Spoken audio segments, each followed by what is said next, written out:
Welcome to the Hot Lava Podcast. Kevin Acee, Padres beat writer for the Union-Tribune. Ryan Finley, sports editor of the Union-Tribune. I'm in San Francisco. Padres, beginning of a 6-game road trip. 3 here in San Francisco, 3 at Dodger Stadium. It's the beginning of 13 games in a row against those two teams. It's big. It's big. I wrote today in the newsletter, you can bury the Giants, you can pass the Dodgers. That's what this is about. Ryan, where would you like to start? Yeah, I'd like to start just real quick with the last series here. I think now this is twice in a row. Padres have taken 2 of 3. They continue to show fight offensively in a way that we haven't seen before. This new look bullpen continues to look pretty darn good. Kevin, what were your big takeaways from the Padres series win here against, I think, a pretty good club? That was my big takeaway. So 4th straight series win. You are correct. It was 2 of 3 twice in a row. They swept the Mets. They took 2 of 3 from the Cardinals. They are 7-2-1 in their last 10 series. They've won 11 of 14.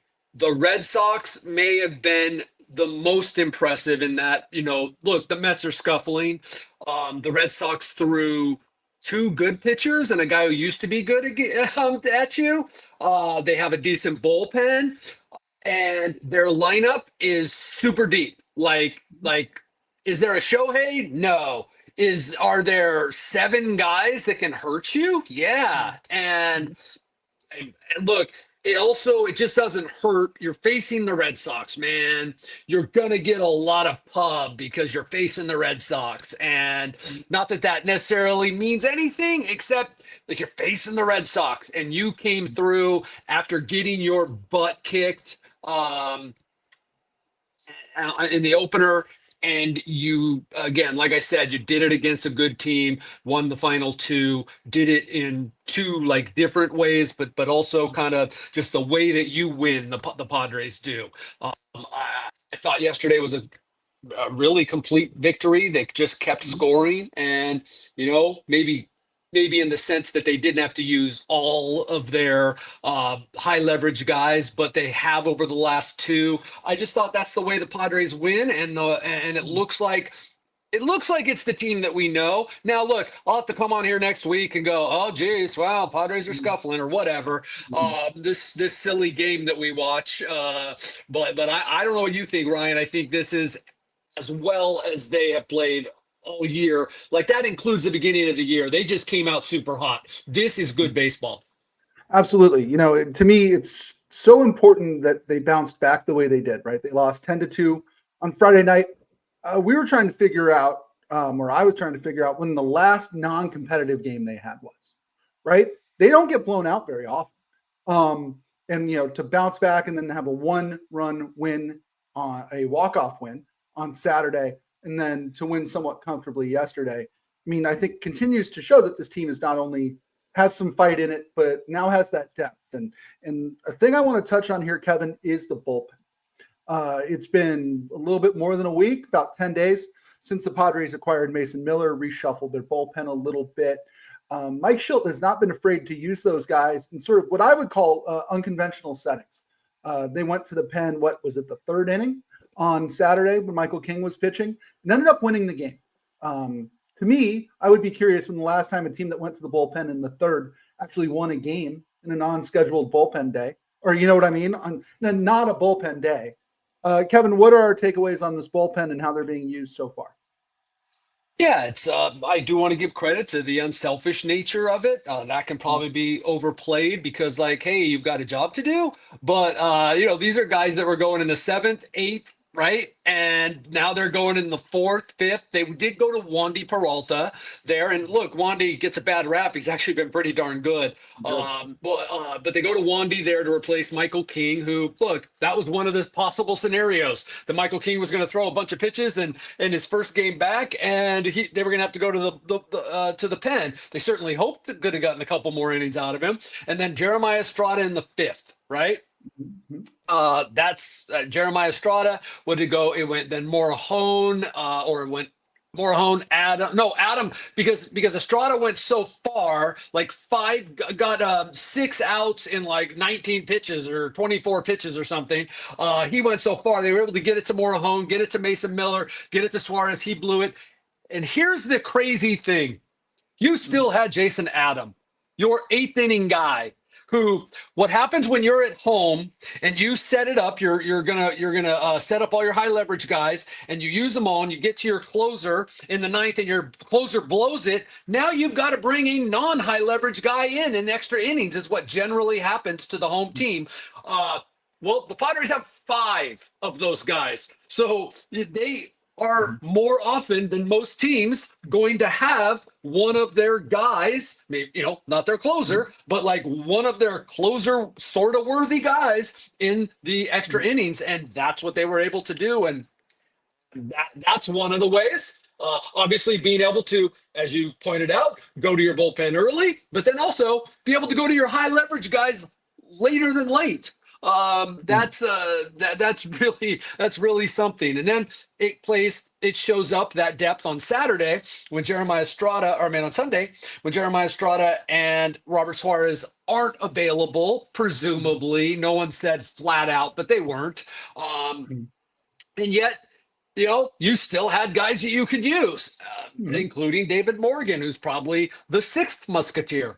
And so I think that it's really, it's playing out a week and a half in like they hoped. Right. I mean, that's the thing that was so amazing to me was, you look at Robert Suarez blows a save, and I'll be honest, I'm watching the game with my computer on, and I'm thinking, is it David Morgan now? Is it Yuki Matsui? No. It's all-star setup guy Jason Adams, simply because the Padres had him left over at that point. Kevin, it doesn't really matter to me, but I've seen this topic out in the world, so I feel like I should bring it up to you, my Padres expert. Robert Suarez continues to pitch the 9th inning in games that the Padres are leading, it seems. Mason Miller seems either slotted in to pitch the 8th or in some cases a little bit earlier. Is the idea that Miller is kind of the fireman, so to speak, here with Suarez lined up to pitch the 9th, or is it too soon to tell? Yeah, I think that's a good way to put it. Because Robert Suarez has also closed out a lot of games. So, right. Yes, that's the other beauty of this thing is you have enough guys that look, they're human, right? Like Mason Miller gave up a bomb that lost the lead the other day in Arizona. Could Mason Miller take over if Robert Suarez, blows up again a few times? And 100% he could. Absolutely. That's another reason that you get Mason Miller. There's all sorts of contingencies that you got him for. But yeah, Mason Miller the other night comes in to replace, it was Morahone, right? There's been so many moving parts on Saturday night, and he sort of was the fireman. Absolutely. And so there's so many ways that this helps the Padres, including when it doesn't go right. Absolutely. Padres now head to San Francisco, where they're taking on the Giants in a 3-game series. Kevin, I'm fascinated by this in part because of the pitching matchups. So if you'll indulge me, let's get into that.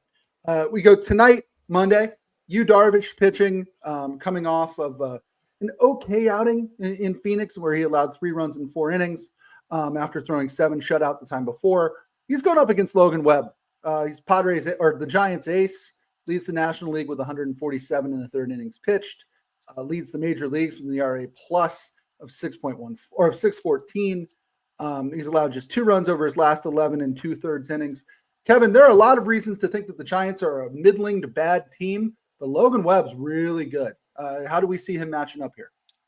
Right. And same with tomorrow's starter, Robbie Ray, not to get ahead of your preview here, but the used way too liberally is like a playoff atmosphere or playoff, type baseball.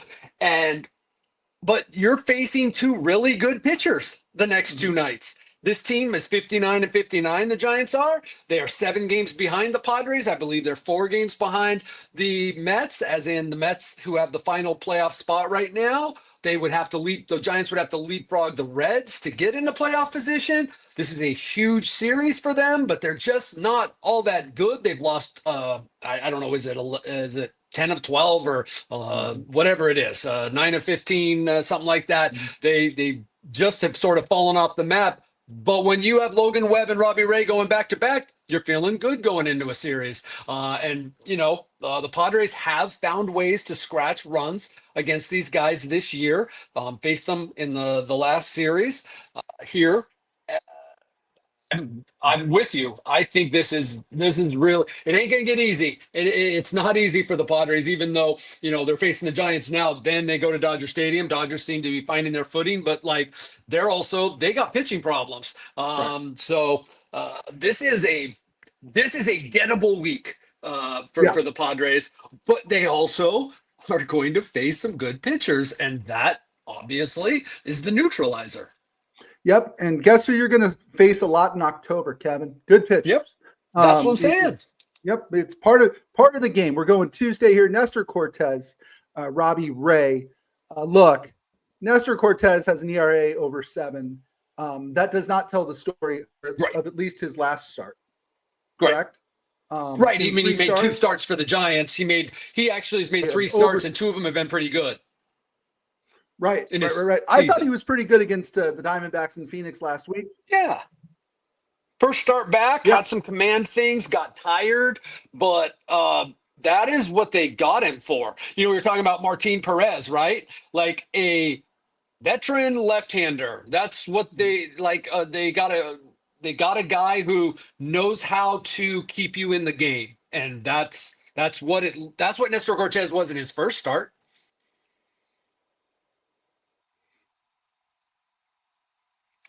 Did you lose me? Yeah, no, you're right. Okay. Yep. No, I'm here. We're good. We're good. Going up against Robbie Ray, 9-5, 2.85 ERA. Walks a ton of guys. He has 55 walks this year. Strikes out a ton of guys. Somebody who we've talked about him earlier this year on the podcast. I contend that when he's healthy, he's a hell of a pitcher. His problem in his career is he just hasn't been healthy a whole lot. But again, a guy who can give the Padres fits. Really interesting matchup on Tuesday night. Cortez versus Robbie Ray. I'm looking forward to it. Like I said, these two nights are going to probably have to be vintage Padres. Find a way to score some runs in a ballpark where I got to tell you, going back to 2020. The Padres and Giants have played 43 times here. 21 of those have been decided by 1 run. And it seems to me that a good portion of those are decided in the 8th, 9th, 10th, or 11th inning, too. So chances are pretty good we're going to see some intense games the next couple nights.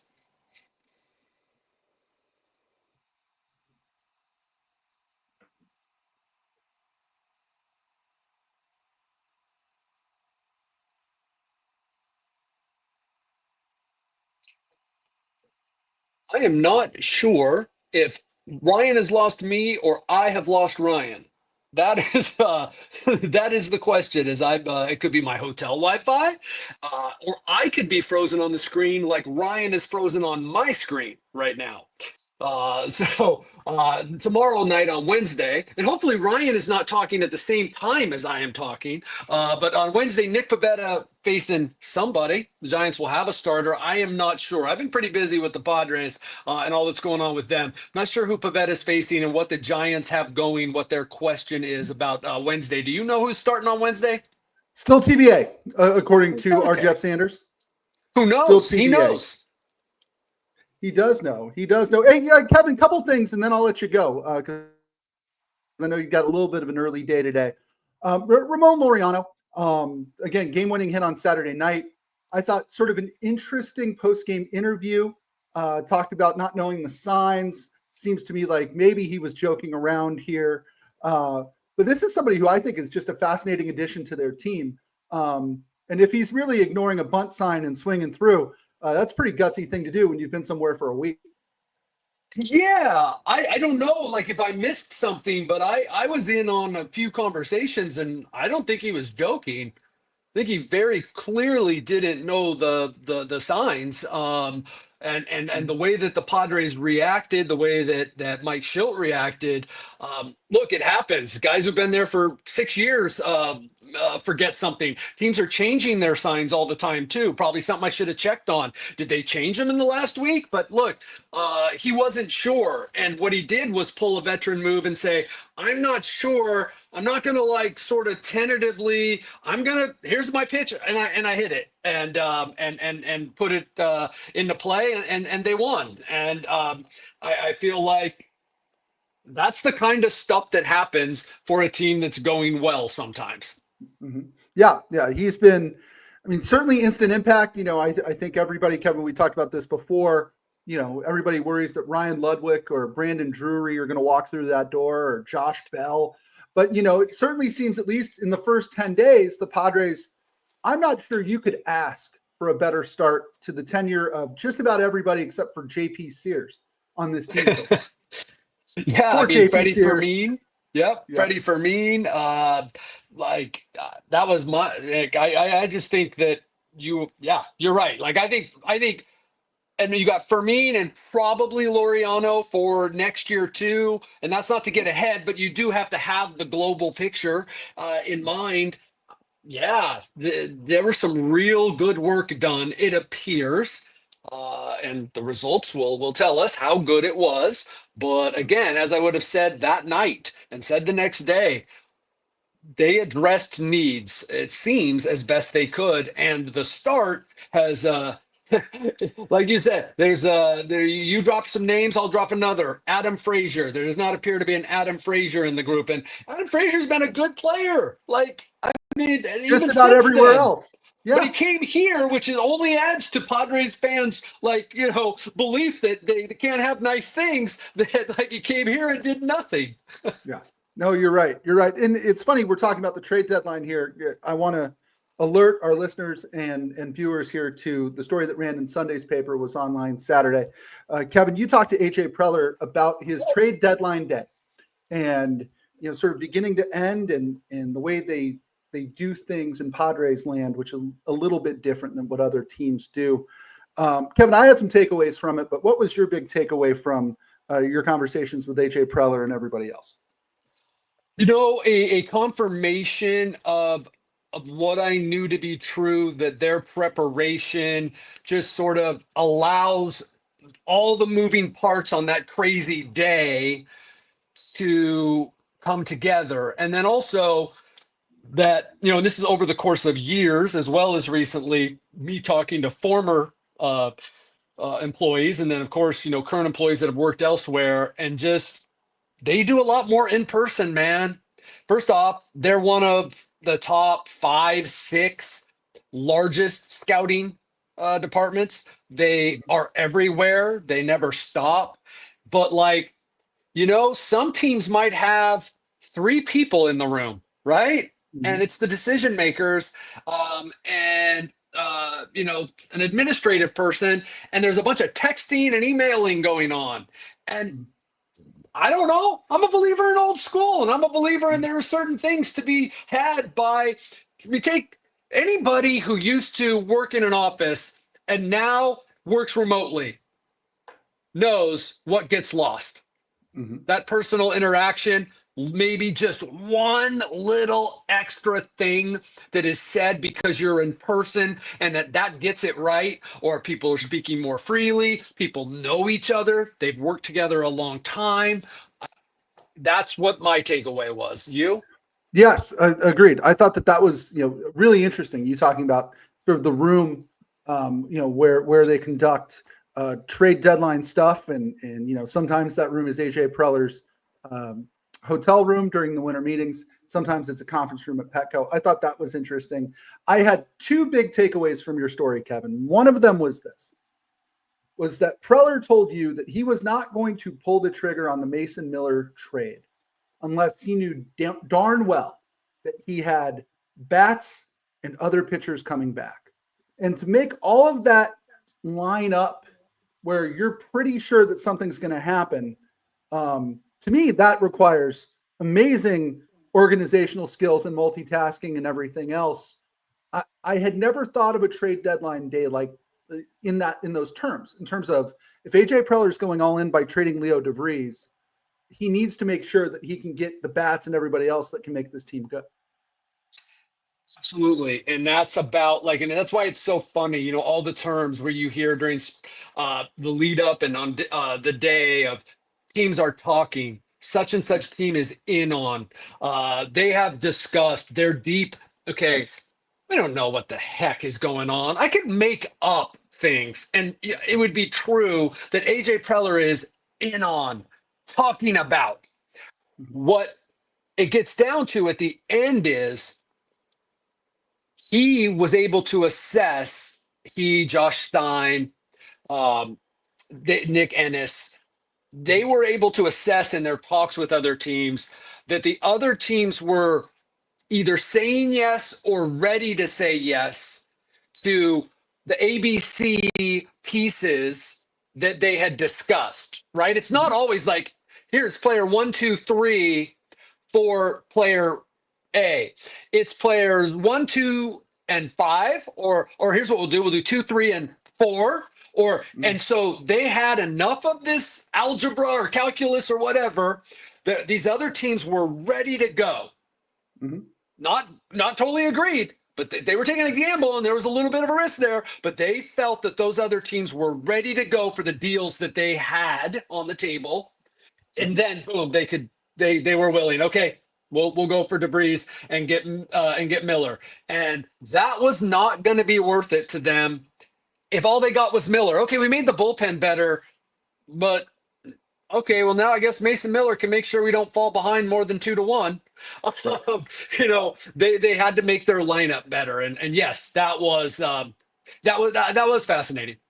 Yeah, one of the things that Preller said was like, you know, it's not like the ink was dry on Laureano and O'Hearn yet, but we had some other teams too, where if that didn't work out, it was more a matter of the Padres saying yes than the Padres trying to get another team to say yes, which I thought was interesting. Right, and the Padres knowing what they were going to be willing to do to get, say, Stephen Kwan or one of the other left fielders that that they were looking at, that saying, okay, well, if we make this move and then we think we got Laureano, and but if that doesn't happen, then okay, then we're gonna have to do this to get that guy because now we're committing to Miller. So they knew, but basically, like a couple people told me that like basically those deals were done. They were not done in the order that they were released surreptitiously by the PA and the league to whoever. But like that's what I love about it is that there is so much going on that we all have no idea, and that must just be insane to be a part of. Yeah, I think that the lesson that we've learned here too, especially when it comes to the Padres and AJ Preller, is this information comes out in bits and pieces throughout the day or the week leading up to the trade deadline, right? Typically, things that feel like overpays, things that feel maybe like a controversial move, you just have to wait until you have more information, right? To me, trading who they traded to Baltimore to get O'Hearn and Laureano, so 2 months of control on O'Hearn, a year's control if you want to on Laureano, to me, that seemed like a heavy price to pay until then you, Kevin, reported a day later that, oh, by the way, Baltimore is paying down both of their contracts through the end of the year and that the Padres they're not adding so much payroll that they're going to get into sort of no man's land in terms of luxury tax, right? It seems like when you know the full picture, that's when you can have a hot take about what the Padres did at the trade deadline instead of, and I'm thinking about the internet and maybe some people who text me periodically, losing your mind because Leo DeVries got traded for a relief pitcher at 9 a.m, you know? Right. And like the price is the price too. Now, it doesn't mean that Preller's never gotten swindled or that, Right. you know, whatever, but like the price is the price. And how do we know what other teams, you needed a catcher. You think you've got a almost World Series team ready and you need Freddie Fermin. And every other catcher, first off, you've never heard such good things about a catcher as Fermin when you're trying to get him. And you love this guy. And you've had scouts on him for months. But also the other catchers you've inquired about, the price is just as high. And how do any of us know that? The price was Ryan Bergert and Stephen Kolek, right? Right. Like, and then we can all have our opinions, just like we all just went through a month ago with the Nationals, right? You can have your opinion about whether the Padres won or lost that trade, all the guys they gave up, and I'll be with you, like, no matter what. But what if the Padres had beat the Phillies? What if Bob Melvin had worked his relievers differently to Bryce Harper, or Bryce Harper hadn't hit a really good changeup from Robert Suarez, and the Padres went to the World Series and somehow got past the Astros, who probably weren't going to lose that year? Well, then was that trade worth it? Like, yeah, we can just go round and round on trades, but I love the point you made about the hot take is just, man, it rarely is spot on. Just rarely. Right. It can't be. Well, and the truth is almost always somewhere in between. And there's two more interesting things AJ Preller said. Well, one thing they said, one thing they did that I want to touch on real quickly here. Number one, he made a great point, which is, and these are his words, not mine. There's some good ass players that the Padres have traded away. And for AJ Preller, that's kind of a good thing, because this means that teams are willing to come to the table because they know that AJ Preller is not trying to fleece them, right? That the Padres are comfortable trading good players to acquire good players. I thought that was an interesting point. And then, Kevin, the last thing I'd love you to touch on is tell me the final thing they did in that room on trade deadline day, because I thought that was super interesting. It is funny. First, I want to say, and maybe I've said it here before, but it's my favorite conversation with AJ Preller ever. I call him from the 2024 All-Star game. There are 10 players in that game that the Padres, that used to be Padres, including like 8 of them that he traded away. And I expected, because AJ's a big ball buster, all right? And I expected him to at least give me a hard time about wanting to talk about this. And he was so excited to talk about the guys that used to be Padres because of what you said. Like, that's a good thing to him, because he feels like that he got good players in return for most of them. Has he made mistakes? Sure. Have he and his staff made mistakes? Sure, absolutely. But like, that's who he is, completely unafraid because of the trust he has in himself and in what he calls the group, right? The last thing, or close to it, that the Padres did on the night of the trade deadline, sort of for fun, but also because this is the kind of nuts they are, and this is why they are able to do what they do, is they re-ranked their top 30 prospects. Just to, hey, where are we at, right? Like, I'm sure either they said it out loud or in the back of their minds was, I know everybody thinks we suck now in our minor league system, because that's what's been said like 3 of the last 4 years. Let's look. Hey, let's take an honest as we can look at where our top 30 are. And especially their top 10, they like what they got. They didn't have to give up a few guys that they didn't want to, that they could have, and that people were asking about. But that's just their, listen, I'm there pretty late on spring training nights sometimes, and we're talking about February and March. And if they come and go, the scouts do, but AJ's group, they will meet 9, 10, 11, 12 o'clock at night in spring training, just talking about their players primarily, after they all watched like everything that day, and talking about other teams' players. Like, okay, and some of it is, are they going to try to make a trade right now? Let's make sure we watch this guy. It's like they are, obviously I wrote the story. There's really not any way to quantify it. But from my understanding from several people, they are as thorough, if not more thorough, than any front office in the major leagues. Are they the best? I don't know. I'm just telling you that they are insane workers. I would be very curious one of these days to hear the origin story of somebody like a Freddie Fermin. Like, at what point was the name Freddie Fermin first said in one of AJ Preller's meetings with his guys, right? Was it 2 years ago? Was it March? Was it when they realized kind of right away that their catching combo wasn't really going to do a good job? I mean, it wasn't going to be playoff caliber championship worthy. these are the things that fascinate me. Ramon Laureano, he's known Ramon Laureano before, right? Texas? Yeah, Like, I'm gonna say that Freddie Fermin's name was first said. Um, I'm going to say that it was probably when AJ saw him play in Venezuela in 2013 when he was 12. And they have talked about him 10 times since then. You're right. Like that would be, I'll try to find it out like that. And AJ will probably remember because that's the other thing that people, be it Ron Fowler, Peter Seidler, a few of his lieutenants have said, I couldn't do it the way he does it. He wants to hear from everybody.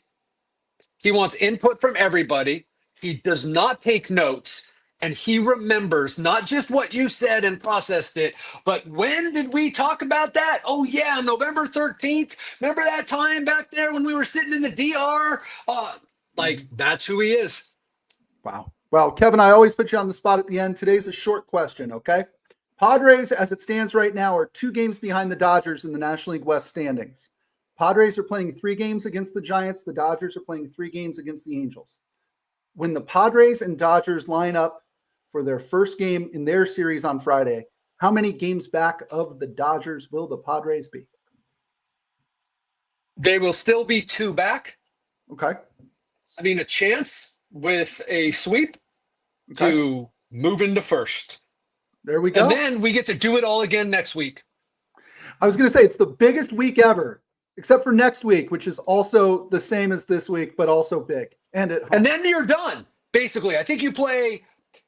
Do you play the Diamondbacks one more time at home? September, I think. And you play the Rockies home and away in September. And then because that's it. Right. Rockies home and away in September. That could be a very lucky break for them. Yeah, they've got, you know what? They don't play the other guys. They don't play the Dodgers. They have gotten through a lot of the difficult teams. They play the Reds. Let's say that they're still locked in something with the Reds. The Reds are at Petco. Yeah, they play the Mets. Let's say they're locked in with the Mets. They go to Citi Field. They play the White Sox. They host the Brewers. There's some interesting and some that should be a series where they get a cushion, right? There's some of those too. I like their September for them. Yep, that's crazy. All right, well, that'll do it for this episode of the Hot Lava Podcast. Padres Giants 3-game series starting tonight in San Francisco. For Kevin Acee, I'm Ryan Finley. We'll see you next time.